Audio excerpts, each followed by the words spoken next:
President Yoon has granted a special pardon to over 1,000 people ahead of National Liberation Day, including political heavyweights, and he has restored the political rights of key liberal politician Kim Kyung-soo.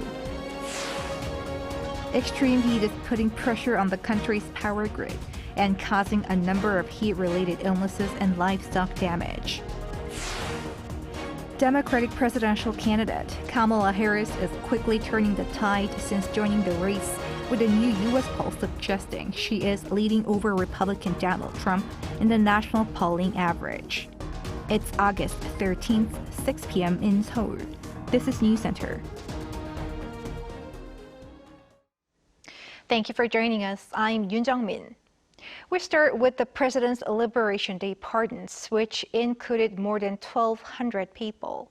As expected, President Yoon today made it possible for Kim Kyung-soo, a key figure in the opposition, to get back into politics. Our correspondent Kim Do-yeon explains its significance. In light of the upcoming National Liberation Day, President Yoon has paved the way for the return to politics for a key opposition figure, restoring the rights of Kim Kyung-soo, a former Gyeongsang-namdo province governor who was convicted of manipulating a number of online comment sections to help former President Moon Jae-in's election win in 2017. On Tuesday, the Justice Ministry announced that a total of 55 politicians have been included in the customary National Liberation Day pardon and clemency list.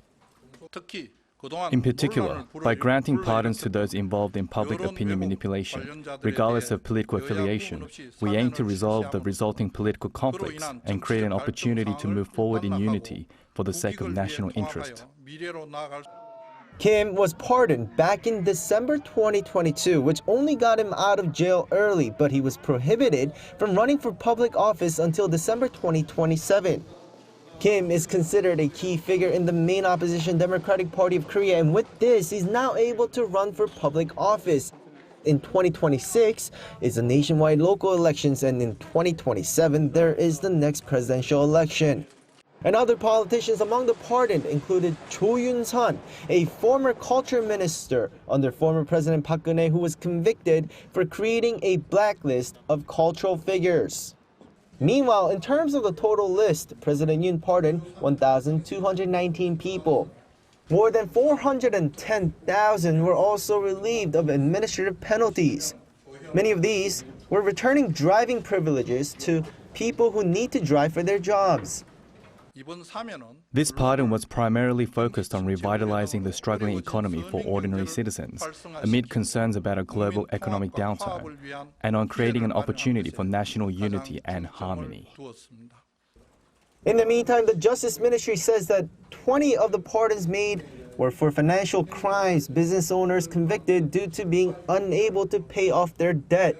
However, the ministry emphasizes there were no pardons for non-face-to-face online frauds targeting a large, unspecified number of people. Kim Do-yeon, Arirang News. The cabinet also proposed that President Yoon declined two opposition-led bills that the National Assembly recently approved despite strong objections from the ruling party. One bill would provide a one-time economic relief payment in the form of vouchers worth around 250,000 Korean won, or roughly around $180 to each South Korean. The other is a pro-labor bill that limits companies' claims for damages against striking workers. Prime Minister Han Duck-soo called these legislative actions regrettable, saying they could burden the economy and the nation's fiscal health.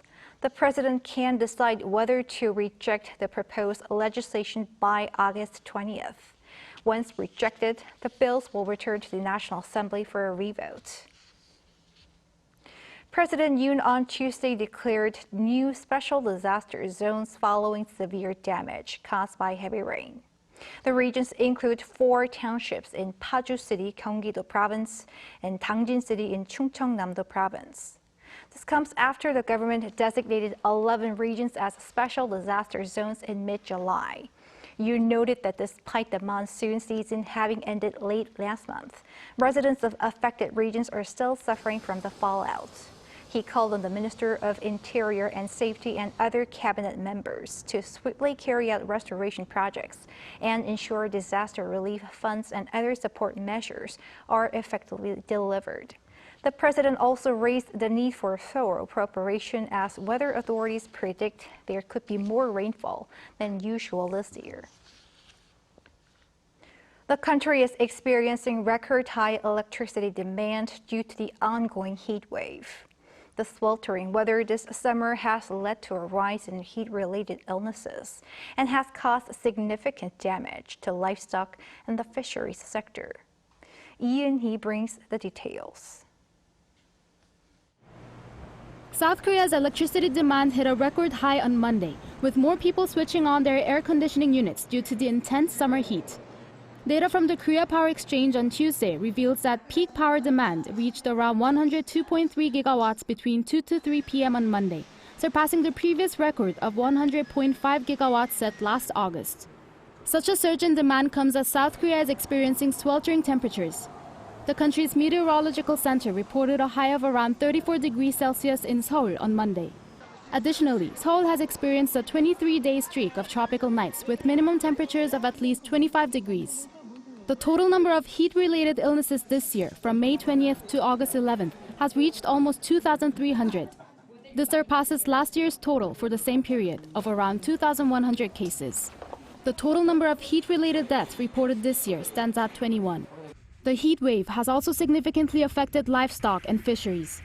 Between June 11th and August 12th, over 700,000 animals have died due to extreme temperatures.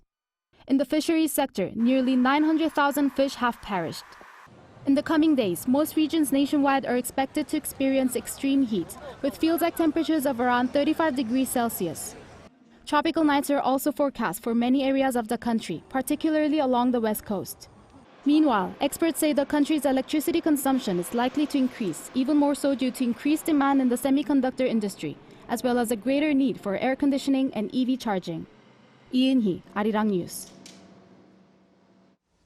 Amid a recent resurgence in COVID-19, the health authorities plan to strengthen responses to curb the spread. According to an official from the Korea Disease Control and Prevention Agency on Tuesday, COVID cases are expected to peak in late August as people return from vacations, increasing their contacts. The officials added that inadequate ventilation due to air conditioning is a major factor behind the summer surge.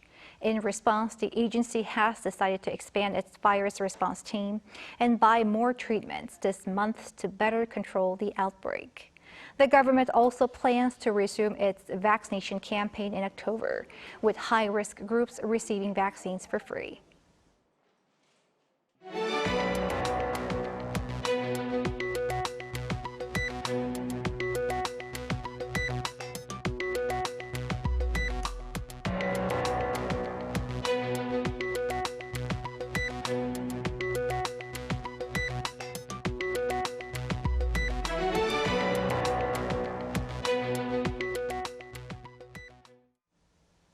Over in the U.S., a new poll shows Vice President Kamala Harris leading over former President Donald Trump, quickly turning the tide with less than 3 months left until the election. Choi Min-jung reports. 3 weeks into the U.S. presidential race, Democratic candidate and Vice President Kamala Harris is witnessing a quick turnaround in the polls. According to the national polling average kept by The Hill and Decision Desk HQ, Harris has taken the lead over her rival, former President Donald Trump. As of Monday, Harris led by 0.3 percentage points at 47.6% based on 111 different polls. Although it's a narrow margin, it's the first time Harris has surpassed Trump in the national polling average. This is also a significant improvement from U.S. President Joe Biden's numbers. When Biden dropped out 3 weeks ago, Trump had a 2.3-point lead. Numbers also showed that Harris led Trump by 3.7 points when independent candidate Robert F. Kennedy Jr. was included in the mix. Polls are moving in the vice president's favor in King swing states as well. A new poll from the New York Times and Siena College shows Harris taking the lead over Trump in 3 battleground states: Michigan, Pennsylvania, and Wisconsin. Republicans say Harris is still in a honeymoon period that will soon end and bring her polling back down. The Hill says an increase is often temporary, and the upcoming debate between Harris and Trump could further shake up the race in unpredictable ways. Choi Min-jung, Arirang News. Also on the international front, an Iranian attack against Israel may reportedly happen this week in retaliation for the assassination of a top Hamas figure in Tehran. Israel has raised its alert status to the maximum level, and Western leaders have issued a joint statement calling for Iran to stand down. Cha Yoon has the latest. The White House says a potential Iranian attack on Israel could come anytime soon. The U.S. and Israel have analyzed that Iran is prepared to launch what could be a significant set of attacks within a few days. We share the same concerns and expectations that our Israeli counterparts have with respect to potential timing here. Could be this week. We're continuing to watch it very, very closely. Fox News, quoting regional sources, said Iran and its proxies could attack Israel within the next 24 hours in retaliation for the killing of Hamas political leader Ismail Haniyeh in Tehran late last month. Israeli military spokesperson Daniel Hagari says that Israel takes seriously the statements and remarks by its enemies, and therefore, Israel is at peak preparedness for attack and defense. Meanwhile, Hezbollah has recently fired rockets in northern Israel. The U.S. has sent a guided missile submarine to the Middle East as tensions grow in the region. Western leaders issued a joint statement on Monday local time calling for Iran to stand down. U.S. President Joe Biden and the leaders of France, Germany, Italy, and the UK called on Iran to stand down its ongoing threats of a military attack against Israel and discuss the serious consequences for regional security should such an attack take place. Western leaders also endorsed a push for ceasefire and hostage deals in Gaza. U.S. Secretary of State Antony Blinken will travel to the Middle East this week as the United States seeks to propose a ceasefire and hostage release deal to bring an end to the war in Gaza. German Chancellor Olaf Scholz and Britain's Prime Minister Keir Starmer have also called on Iranian President Masoud Pezeshkian this week to exercise restraint and refrain from any actions that could lead to a wider conflict in the region. Cardinal Pietro Parolin, in a telephone conversation with Iranian President Masoud Pezeshkian, reportedly expressed deep concern over the conflict in the Middle East, reiterating the need to avoid the conflict and preferring every effort for dialogue, negotiation, and peace. Cha Yoon, Arirang News. Elsewhere, Ukrainian ground forces continue to make significant advances into Russian territory, while Russia's Vladimir Putin vows to respond. Lee Seung-jae covers this reality and its implications. On the seventh day of Ukraine's incursion into Russian territory, Kyiv's top military commander, General Alexander Syrskyi, said Monday that his forces have now taken control of over 1,000 square kilometers of the Kursk region. That's an area 1.5 times larger than South Korea's capital, Seoul. According to acting Kursk Governor Alexei Smirnov, Ukraine has taken control of 28 villages. Meanwhile, Ukrainian President Vladimir Zelensky posted a video on social media platform X saying that he has ordered the military to establish a humanitarian plan within the operational area while seeking a strategy for returning prisoners of war. He's also seeking to obtain permission from the West to use long-range weapons. As Ukraine continues to push ahead in its offensive inside Russian territory, Russian President Vladimir Putin presided over an operational meeting on Monday.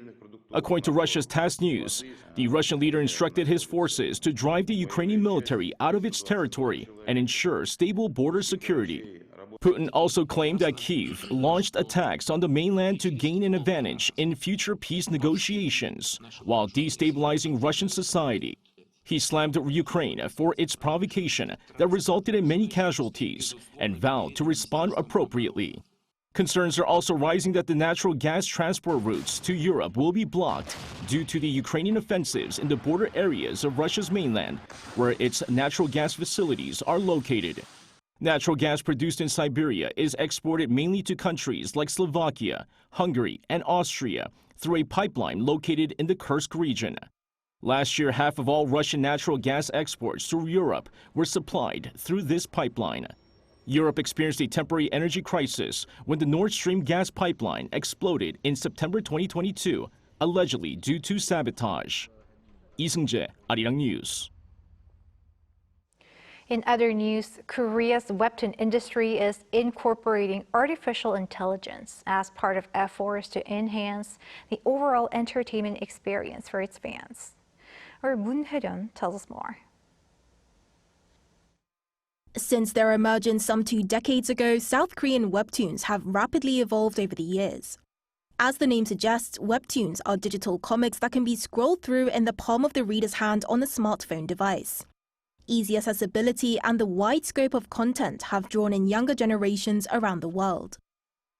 So I think that's definitely how webtoon has become so popular here in the West, and how people just started to become more open to different kinds of platforms and different kinds of storytelling.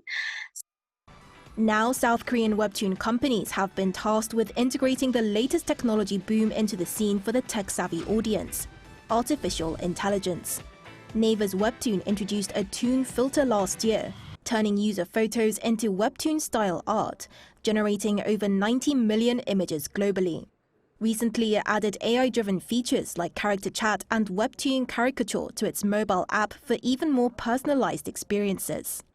By integrating AI technology with IP, we hope that fans will be able to immerse themselves in webtoons beyond just reading. They can become participants in the story. Character chat enables users to converse with their favorite webtoon characters through representative AI chatbots. And a month since its debut, more than 1 million users have accessed the service. Webtoon Caricature is an elevated version of the former Toon Filter service that kicked off in July. Anyone can become a webtoon character with this latest AI service. Just snap a selfie and wait for the image to load. Currently, these services are provided only on the domestic platform, but Naver could be expanding to its global audience due to the popularity of its immersive AI services.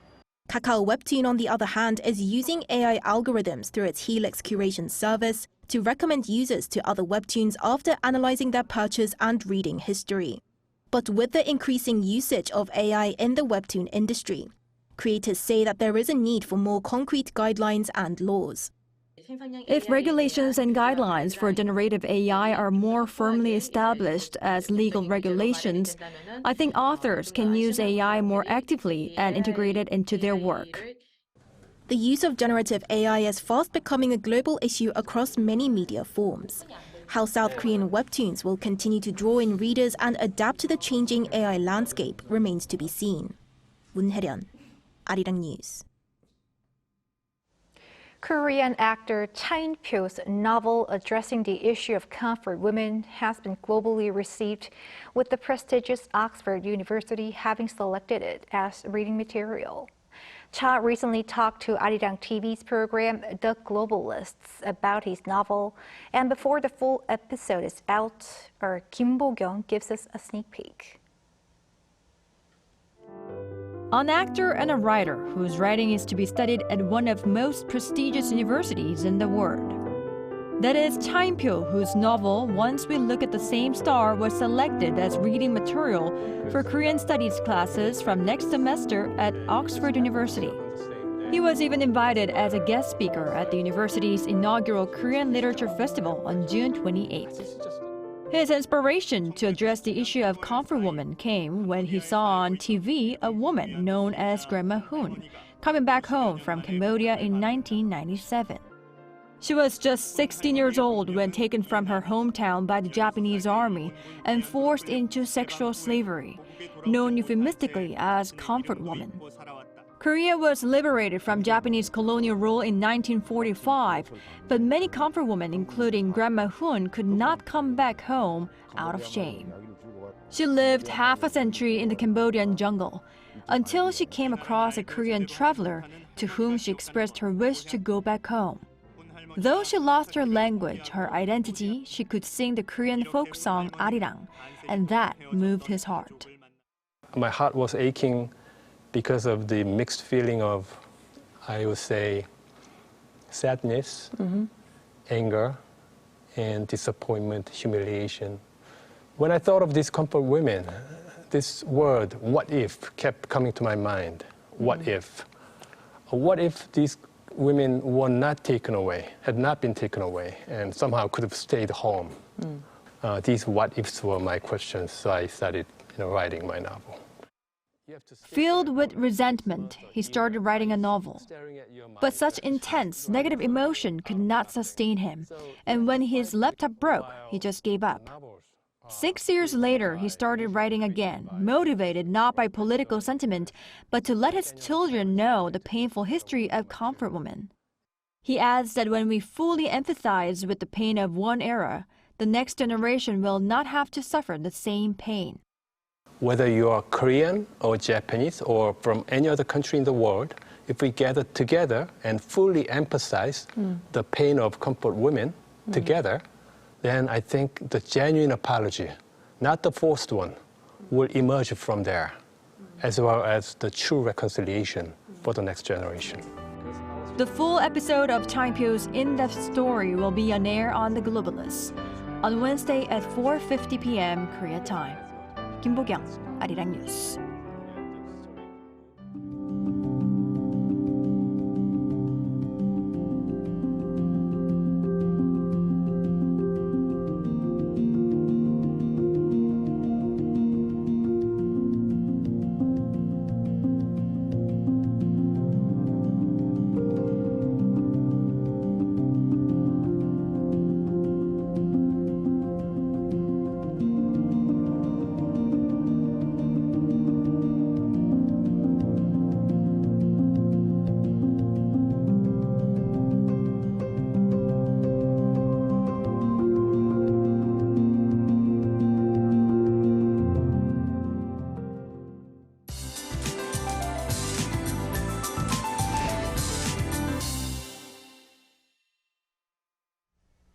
A day before Malbok, traditionally one of the last hot days of the year, temperatures have hovered at 35 degrees Celsius.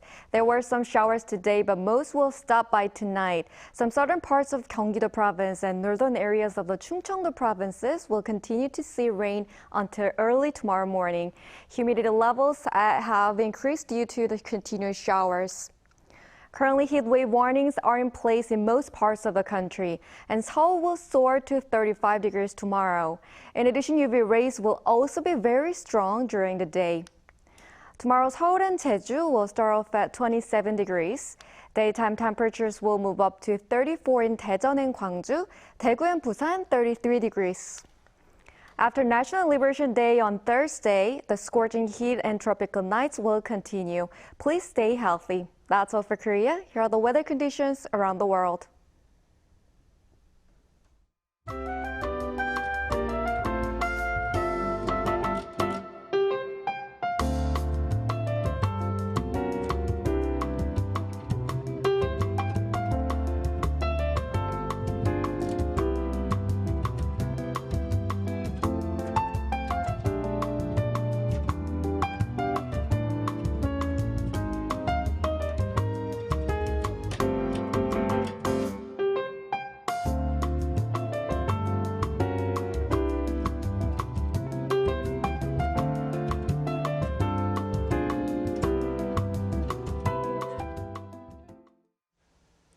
That is Newscenter for tonight. Thank you for watching. A panel session coming up.